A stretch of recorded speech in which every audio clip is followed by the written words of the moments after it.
There is an envelope in my nightstand drawer. It has been there for 67 years. I have moved it from house to house. I have carried it through 3 different states, 2 marriages, and more silent nights than I can count. It is from my father. He wrote it in 1956 while I was in Korea. I have never opened it. I am 89 years old. I have outlived everyone who would have understood why I kept it sealed. And I still don't know what it says. That is the thing I have to live with now. Not the war, not the things I saw over there, not the friends I lost. The envelope. I want to tell you about it. Not because I think it will help me. It's too late for that. But because I carried this for so long, and I never told anyone the whole truth. Maybe saying it out loud will make it weigh a little less. I don't know. I'm running out of time to find out. My father was a hard man. I say that not as an excuse, but as a fact. He grew up during the Depression. He worked from the time he was 12. He didn't believe in softness because softness had never been offered to him. He showed love through work, through providing, through making sure there was food on the table and a roof that didn't leak. He didn't say much. He didn't hug. He didn't tell us he was proud of us, even when we did well. I was the oldest of 4 boys. I spent my whole childhood trying to earn something from him, a word, a look, some sign that I mattered. I never got it. Or if I did, I didn't recognize it at the time. By the time I was 17, I was angry. Not the loud kind of angry, the quiet kind, the kind that sits in your chest and hardens into something permanent. I told myself I didn't need his approval. I told myself I was better than him. I told myself that when I grew up, I would be different. I wasn't different. But I didn't know that yet. I enlisted in 1954. I was 19. The Korean War was winding down, but they still needed men. I signed up partly out of duty, partly because I wanted to get away from that house. My father didn't try to stop me. He shook my hand at the bus station. He said, "Keep your head down." That was it. No speech, no emotion, just 4 words and a handshake. I got on the bus and didn't look back. Korea was cold. That's what I remember most. The cold that got into your bones and stayed there. The kind of cold that made you forget what warmth felt like. I was there for 14 months. I saw things I still don't talk about. I lost friends whose faces I can still see when I close my eyes. I learned to survive by shutting down, by not feeling, by treating every day like a problem to be solved, not an experience to be lived. That's what war does. It teaches you to harden, and then it sends you home and expects you to soften again. I couldn't soften. I didn't know how. I came home in the spring of 1956. I was 21 years old and felt like I was 50. My mother cried when she saw me. My brothers stood around looking awkward, like they didn't know who I was anymore. My father nodded. He said, "You made it." I said, "Yeah." That was our reunion. But there was something else. My mother handed me an envelope. She said my father had written it while I was overseas. She said he had been waiting to give it to me when I got back. I looked at the envelope. My name on the front, in his handwriting, no return address, just my name. I put it in my pocket. I told myself I would read it later. But I didn't. Something in me didn't want to give him that. He had been silent my whole childhood. He had withheld everything I needed. And now he wanted to hand me a letter and have me open it like a gift. No. I would make him wait. I would make him wonder if I read it, what I thought, whether his words had meant anything. I would withhold, too. I was good at that now. Days passed. then weeks. I moved out of my parents' house.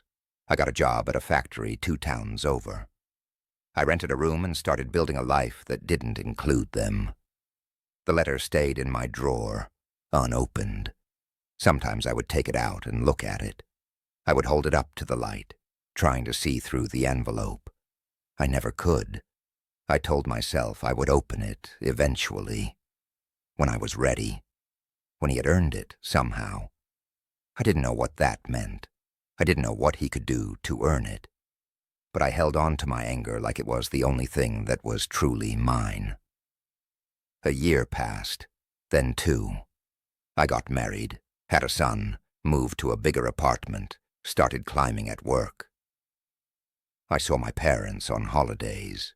We sat in the same room and talked about nothing. My father and I exchanged small words.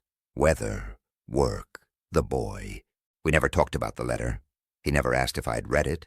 Maybe he assumed I had. Maybe he was too proud to ask. I was too proud to tell him.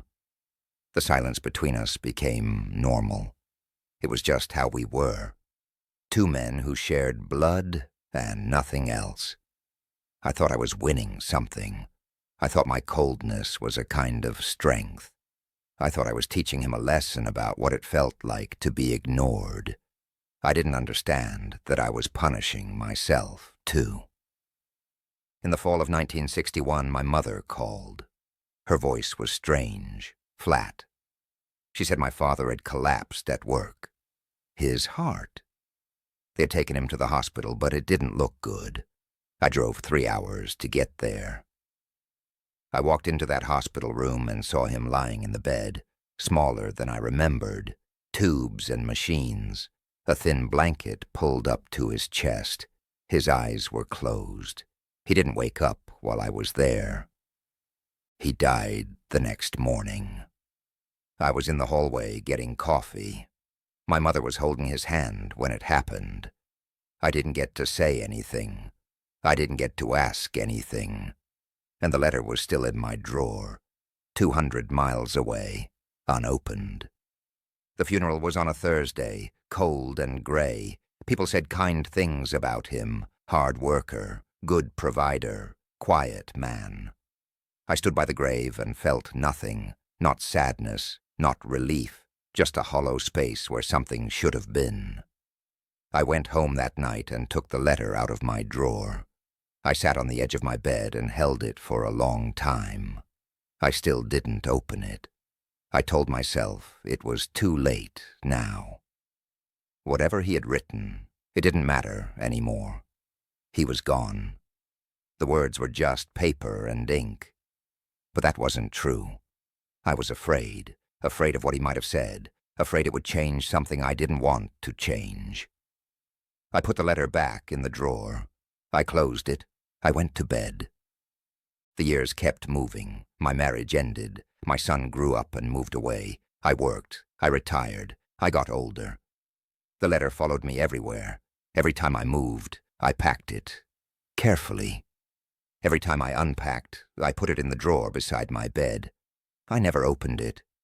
Sometimes I would think about it at night. I would lie in the dark and wonder what he had written. Was it an apology? An explanation? Just practical words about the farm or the family? Was it the thing I had been waiting for my whole childhood? I would never know, because I chose not to know. That's the part that's hard to explain. I had the answer in my hands, and I refused to look at it. I punished him by punishing myself. And by the time I understood what I was doing, it had become a habit I couldn't break. I got married again in my 40s, a good woman named Dorothy. She noticed the letter once, asked about it. I said it was from my father. She asked why I hadn't opened it. I said I wasn't ready. She didn't push. She was kind that way. She let me have my silences. We were married for 31 years. She died 8 years ago. Cancer. Quick, at least. After she was gone, I found myself thinking about my father more. About the letter. about all the things I never said and never let him say. I took it out again, held it in my hands, felt the paper, thin and soft from decades of handling. I almost opened it that night. My fingers were on the edge of the envelope. I could have torn it. I could have finally known. I put it back in the drawer. I don't know why.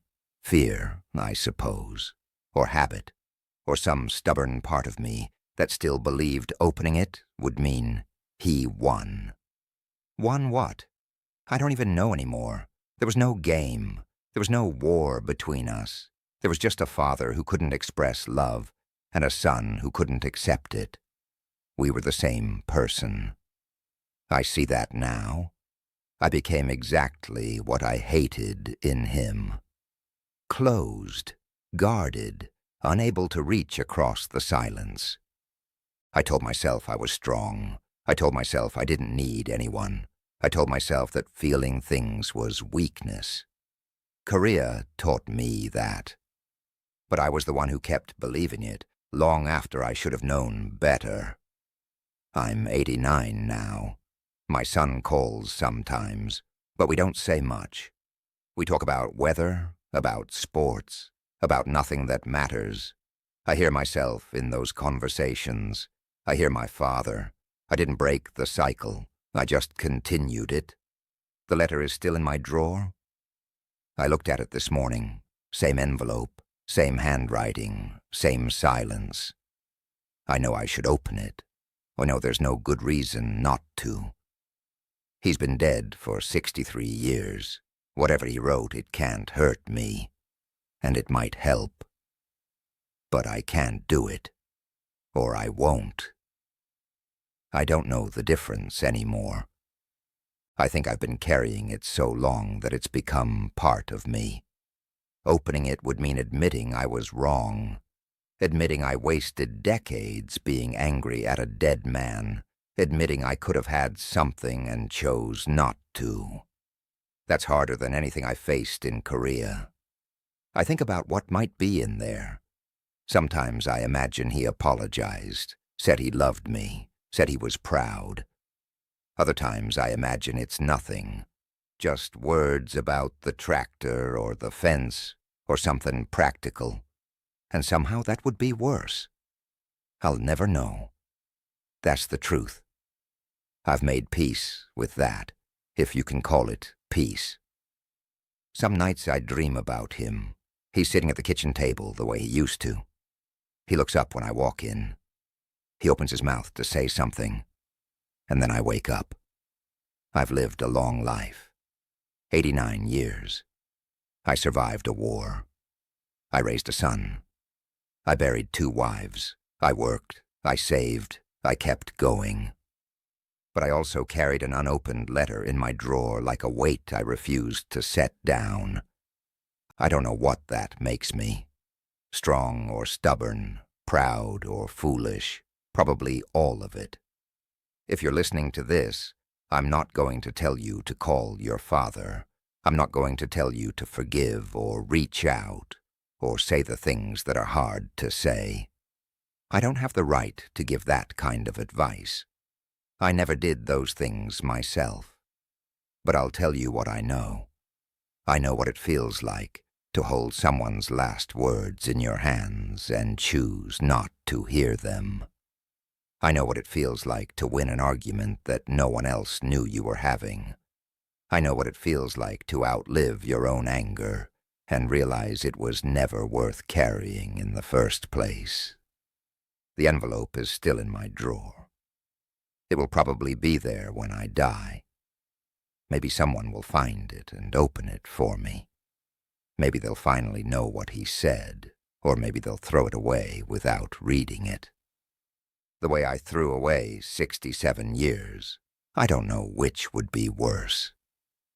Thank you for listening to an old man talk about the things he never said. I hope your silences are shorter than mine.